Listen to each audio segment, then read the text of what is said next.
Science বলে এনার্জিকে কখনো destroy করা সম্ভব নয়, অর্থাৎ এনার্জির কখনো মৃত্যু হয় না। কোন এনার্জি?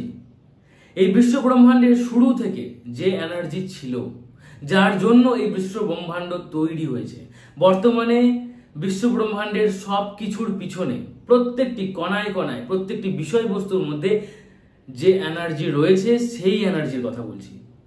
মানুষের মধ্যেও সেই এনার্জি রয়েছে। কিছু মানুষ পৃথিবীতে এমন রয়েছে যাদের মধ্যে পজিটিভ এনার্জি বেশি, তাই তারা এই পৃথিবীতে থেকেও নিজেকে অনেক সুখময় করে তুলছে, নিজের জীবনটাকে শান্তিতে ভরিয়ে ফেলছে। কিন্তু ওই একই সিচুয়েশনে একই পৃথিবীতে থেকে আরো কিছু মানুষ রয়েছে যারা নিজেকে নেগেটিভ সিচুয়েশনের মধ্যে ফেলছে। কেন? কারণ তাদের মনের ভিতরে নেগেটিভ এনার্জি রয়েছে। আর এই জন্যই পৃথিবীতে সফল মানুষ যারা, সাধু সন্ন্যাসী মানুষ যারা, তাদের মুখ থেকে একটা সিম্পল কথাও আমাদের বড় বাণী বলে মনে হয়, মোটিভেশন বলে মনে হয়, কিন্তু ওই কথাই যখন আমাদের পাড়ার কোনো কাকু বলছে কিংবা কোনো ছেলে ছোকরা বলছে, তখন সেই কথাটার আমরা গুরুত্ব দিচ্ছি না। কেন? কারণ তার মধ্যে হয়তো সেই পজিটিভ এনার্জিটা খুব একটা নেই। আর এই জন্যই পৃথিবীতে একদল মানুষ এমন রয়েছে যারা খুব সহজে কিছুই না করে মানুষকে নিজের দিকে আকৃষ্ট করতে পারে। কেন? কারণ তাদের ভিতরে পজিটিভ এনার্জি রয়েছে, আর সেই এনার্জির দ্বারা তাদের আশেপাশে পজিটিভ অরা তৈরি হচ্ছে, আর তার জন্যই তারা মানুষকে আকৃষ্ট করতে পারছে। তাদের বলা, তাদের চলা, তাদের ড্রেসিং সেন্স, তাদের সব কিছুই যেন আমাদের খুব ভালো লাগছে, সেটাই ঠিক এবং বাকিগুলো সব বেঠিক, এমনটা আমাদের মনে হচ্ছে। আর এই জন্যই একটা মানুষ অপর মানুষকে নিজের এনার্জির দ্বারা প্রভাবিত করতে পারে, মানসিকভাবে শারীরিকভাবে প্রভাবিত করতে পারে।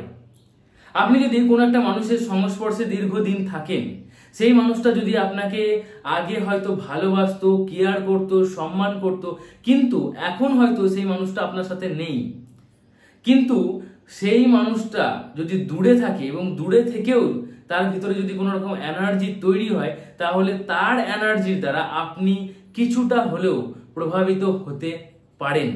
ইয়েস, যখন কোনো মানুষের সাথে আমরা নো কন্ট্যাক্ট জোনে চলে যাই, সম্পূর্ণভাবে যোগাযোগ বন্ধ হয়ে যায়, কিন্তু যেহেতু মানুষটার সাথে আমরা একটা গভীর সম্পর্কে ছিলাম, তার জন্য অনেক সময় অনেকটা দূরত্ব থাকার পরেও, যোগাযোগ সম্পূর্ণ বন্ধ থাকার পরেও, অনেকটা সময়কাল পেরিয়ে যাওয়ার পরেও ওই মানুষটার এনার্জির জন্য আমরা মানসিকভাবে প্রভাবিত হই। আজকের ভিডিওতে আমি 5টা এমন পয়েন্ট বলবো, যে পয়েন্টগুলোর মাধ্যমে আপনি বুঝতে পারবেন যে আপনি ওই মানুষটার এনার্জির দ্বারা প্রভাবিত হচ্ছেন। এখন অনেকেই জিজ্ঞাসা করবে, দাদা ওই মানুষটা আমাকে নিয়ে কি এমন ভাবছে যে ওই মানুষটার ভিতরে এমন এনার্জি তৈরি হচ্ছে যে এনার্জি আমাকে প্রভাবিত করছে? অনেক সময় কি হয়, আমরা যদি কোনো একটা গভীর সম্পর্কের মধ্যে থাকি, তাহলে সেই সম্পর্কটাকে নিয়ে যদি আমরা 2 বছর 5 বছর পরেও খুব পজিটিভ বা খুব নেগেটিভ ভাবি, বা যে মানুষটার সাথে আমরা সম্পর্কে ছিলাম সেই মানুষটাকে নিয়ে ভাবি, তাহলে সেই মানুষটা আমার এনার্জি দ্বারা প্রভাবিত হবেই। ইয়েস, তবে এটা সবার ক্ষেত্রে হবে না। কেন হবে না? কারণ সব মানুষ ভিতর থেকে ভাবতে পারবে না। ভিতর থেকে যদি তোমার সেই ভাবনা চিন্তা আসে, তবেই কিন্তু তুমি বা আপনি প্রভাবিত হবেন। এখন আমি বলছি কিছু পয়েন্ট, কিছু ঘটনা, যেগুলো আপনার জীবনে ঘটছে কিনা আপনি একটু মিলিয়ে নিন। যদি আপনার জীবনে এই ঘটনাগুলো ঘটে, তাহলে অবশ্যই আপনি ওই মানুষটার এনার্জির দ্বারা প্রভাবিত হচ্ছেন। হয়তো আপনার সাথে সেই মানুষটার সম্পর্কটা ভেঙে গেছে, অনেক দিন হলো, 6 মাস, 1 বছর, 2 বছর, 5 বছর হয়ে গেল, সেই মানুষটার সাথে যোগাযোগ বন্ধ হয়ে গেছে। হয়তো সেই মানুষটা অন্য কোনো সম্পর্কে আছে, হয়তো সেই মানুষটা বিয়ে থা করে সুখে সংসার করছেন।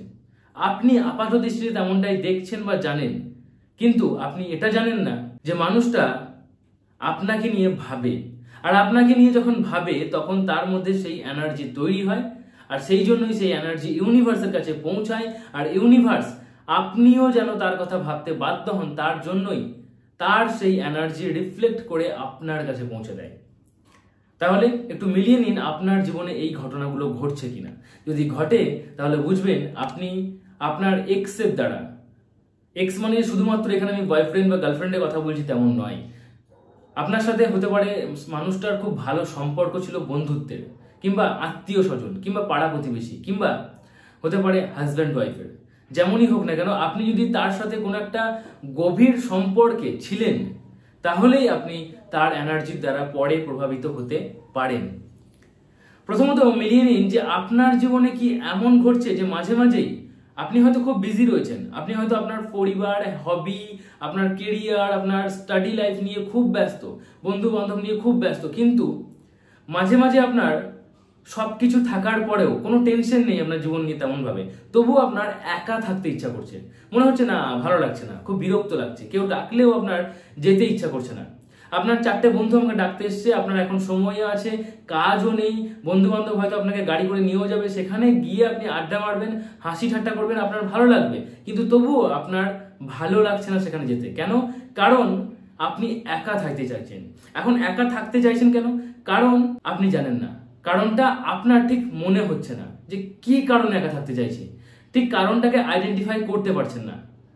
মূলত এগুলো ঘটে আপনি যখন একা থাকবেন তখন তার কথা ভাববেন, আর আপনাকে এইভাবে মানসিকভাবে প্রভাবিত করার জন্যই তার এনার্জি কাজ করে। মূলত আপনি এটা ধরতে পারেন যে ওই মানুষটাও আপনাকে নিয়ে হয়তো এখন কিংবা কিছুক্ষণ আগে কিংবা একদিন আগে আপনাকে নিয়ে খুব পরিমাণে ভেবেছিল, আপনার কথা ভাবছিল, আপনাদের সম্পর্কটার কথা ভাবছিল, আপনাদের সম্পর্কের মধ্যে সেই সুন্দর মুহূর্তগুলো বা হয়তো সেই খারাপ সিচুয়েশনগুলো, দুটোই হতে পারে, সেগুলো নিয়ে খুব পরিমাণে ভাবছিল, মোদ্দা কথা হয়তো ভাবছিল, আর সেই জন্যই আপনার এখন একা থাকতে ইচ্ছা করছে। আর যখনই আপনি একা থাকবেন তখনই কিছুটা হলেও তার কথা আপনার মনে পড়বে। সো এই জন্যই আপনার এখন একা থাকতে ইচ্ছা করছে।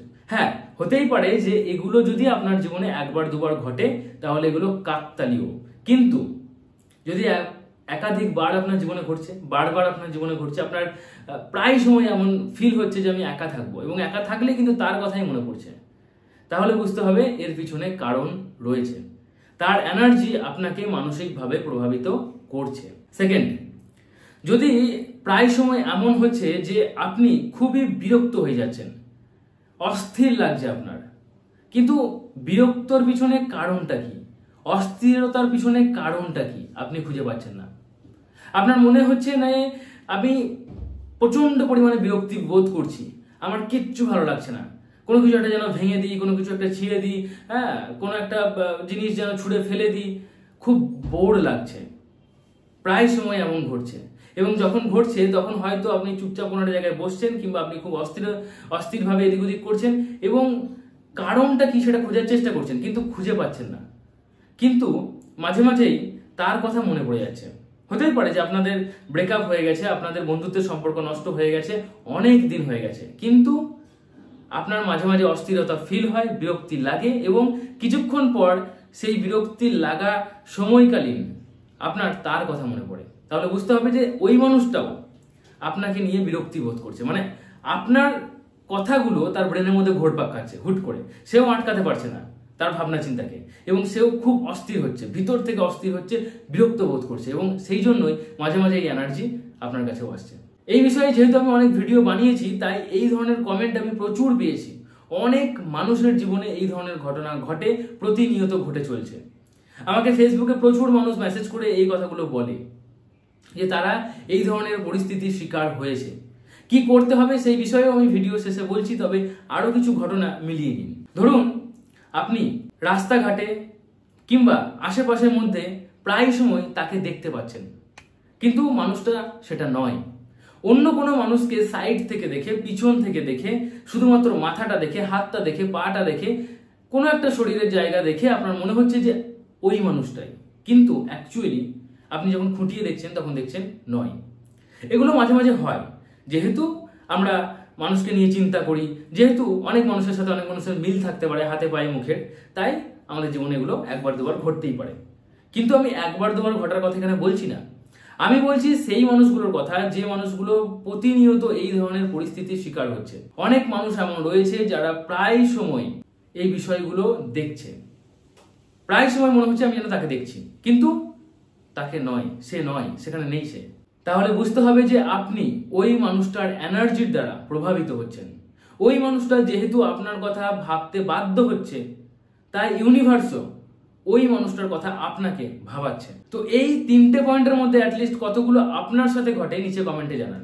তবে আমি এবার বলে দিই যে এই ধরনের সিচুয়েশনের শিকার যদি আপনি হন, তাহলে আপনার কি করা উচিত।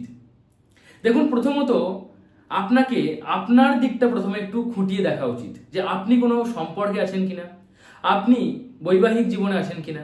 যদি দেখেন যে না, আমি কোনো সম্পর্কে নেই, আমার প্রেজেন্ট কোনো বয়ফ্রেন্ড, গার্লফ্রেন্ড, হাজব্যান্ড, ওয়াইফ নেই, আমার বিয়ে হয়ে যাবে কালকে বা পরশু, এমন কোনো সিচুয়েশন নেই, তাহলে আপনি আপনার এক্সের সাথে, বয়ফ্রেন্ড বা গার্লফ্রেন্ড বা হাজব্যান্ড বা ওয়াইফের সাথে যোগাযোগ করতে পারেন। তবে সেও কোনো সম্পর্কে আছে কিনা সেটাও আপনার একটু খুঁটিয়ে দেখা উচিত। যদি দেখেন যে না, দুজনের মধ্যে কোনো ব্যারিয়ার নেই, তাহলে আপনার তার সাথে একবার যোগাযোগ করা উচিত এবং যদি সম্পর্কটাকে ঠিক করে নেওয়া যায় তাহলে ঠিক করে নেওয়া উচিত। কিন্তু যদি বন্ধুত্বের সম্পর্ক হয়, যদি অন্যরকম কোনো সম্পর্ক হয়, তাহলে কিন্তু আপনি খুব ইজিলি তাকে ফোন করে, মেসেজ করে, দেখা করে আপনি সম্পর্কটা ঠিক করে নিন, আমি এটাই বলবো। কারণ এই ধরনের পরিস্থিতি অনেক সময় মানুষের ব্রেনের মধ্যে এত পরিমাণে চলে যে মানুষ এটার বশীভূত হয়ে যায়। প্রায় সময় এই ধরনের সিচুয়েশন তার সঙ্গে ঘটতে থাকে। তার জন্য বলবো, যদি আপনি এমন কোনো ব্যারিয়ার বিহীন পরিস্থিতির মধ্যে থাকেন, তাহলে আপনি তার সাথে যোগাযোগ করে সম্পর্ক স্থাপন করে নিন। তবে যদি আপনি একটা সম্পর্কে আছেন বা সে একটা সম্পর্কে আছে বা তার বিয়ে হয়ে গেছে বা আপনার বিয়ে হয়ে গেছে বা হয়ে যাবে বা হয়তো এসব কিছু নেই, কিন্তু আপনি এখন যদি সম্পর্কটা ঠিক করেন, তাহলে হয়তো আপনি সম্পর্কটাকে চালাতে পারবেন না বা সেও সম্পর্কটাকে চালাতে পারবে না, আপনার এমনটা মনে হচ্ছে, তাহলেও দাঁড়িয়ে যান এবং নিজেকে কন্ট্রোল করার চেষ্টা করুন। আরো বেশি করে একটা স্ট্রং রুটিন ফলো করার চেষ্টা করুন। আপনি নিজেকে আরো বেশি বিজি রাখার চেষ্টা করুন, নিজের হবিগুলোর উপরে কাজ করতে শুরু করুন, নিজের ফ্যামিলি, বন্ধু বান্ধবের উপরে সময় দিতে শুরু করুন এবং আস্তে আস্তে দেখবেন এগুলো আপনার কাটতে শুরু করছে। তবে হ্যাঁ, যদি যাকে নিয়ে ভাবছেন সে যদি আপনার হাজব্যান্ড বা ওয়াইফ হয়, হ্যাঁ, মানে আগে সম্পর্ক ছিল এখন ডিভোর্স হয়ে গেছে, তাহলে প্রেজেন্ট যদি আপনার কোনো হাজব্যান্ড ওয়াইফ থাকে তার সাথে সময় কাটান, দেখবেন এটা অনেকটা কেটে যাবে। যদি বয়ফ্রেন্ড গার্লফ্রেন্ড হয়, তাহলে প্রেজেন্ট বয়ফ্রেন্ড গার্লফ্রেন্ড থাকলে তার সাথে সময় কাটান, অনেকটা কেটে যাবে। যদি বন্ধুত্বের সম্পর্ক হয় যে আমার আগে একটা বন্ধু ছিল, তারকে নিয়ে আমার এমন হচ্ছে, তাহলে অন্য বন্ধুদের সাথে সময় কাটান বা অন্য কোনো একটা বেস্ট ফ্রেন্ড তৈরি করার চেষ্টা করুন, তাতেও আপনার এগুলো কেটে যাবে, অনেকটাই কেটে যাওয়ার চেষ্টা আপনি করতেই পারেন।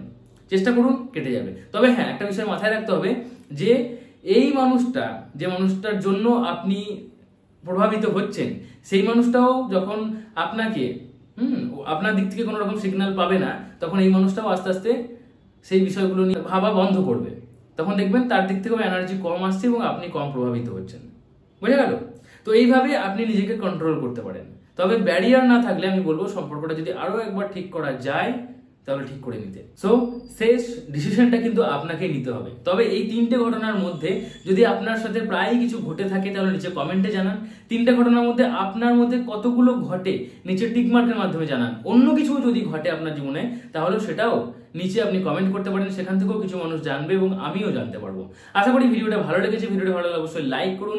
এই বিষয়ে আপনার মতামত কি নিচে কমেন্ট করুন এবং আপনি যদি আমার সাথে আপনার জীবনের সমস্যা নিয়ে ডিসকাস করতে চান, তাহলে অবশ্যই ব্লগ চ্যানেলটা সাবস্ক্রাইব করে নিন। ব্লগ চ্যানেলের নাম শান্তিনিকেতনের শান্তনু, লিংক পাবেন প্রত্যেক ভিডিও ডেসক্রিপশন বক্সে। ব্লগ চ্যানেলে প্রত্যেক বুধবার সন্ধ্যে 7:30টায় ফ্রি লাইভ সেশন হয় এবং এই চ্যানেলটা সাবস্ক্রাইব করে পাশে থাকুন। চলুন আজকের মধ্যে এটুকুই, ta-ta, take care, thank you, ভালো থাকুন, ভালো রাখুন।